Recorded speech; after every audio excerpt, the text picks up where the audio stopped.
अजित पवार ज्या विमानात होते त्या विमानाचा ब्लॅक बॉक्स रिकव्हर करण्यात आला आहे. पण सगळ्यांना हा प्रश्न पडलाय की ब्लॅक बॉक्सचा डेटा रिकव्हर करायला एवढे 5 ते 6 महिने का आवश्यक आहेत.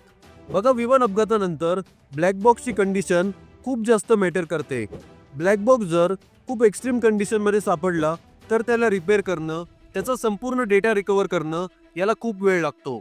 समजा एखाद्या कारचा अपघात झाला आणि तुम्हाला समजून घ्यायचंय की हा अपघात कसा झाला, पण तुमच्याकडे याचा व्हिडिओ नाही तर फक्त डेटा रेकॉर्डिंग आहे.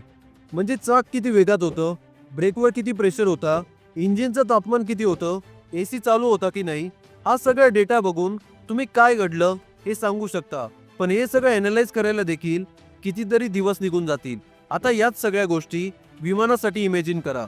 कारपेक्षा हजारो पटीने यामध्ये सेन्सर्स असतात आणि या प्रत्येक सेन्सरच्या प्रत्येक सेकंडला अॅनलाइज करावं लागतं.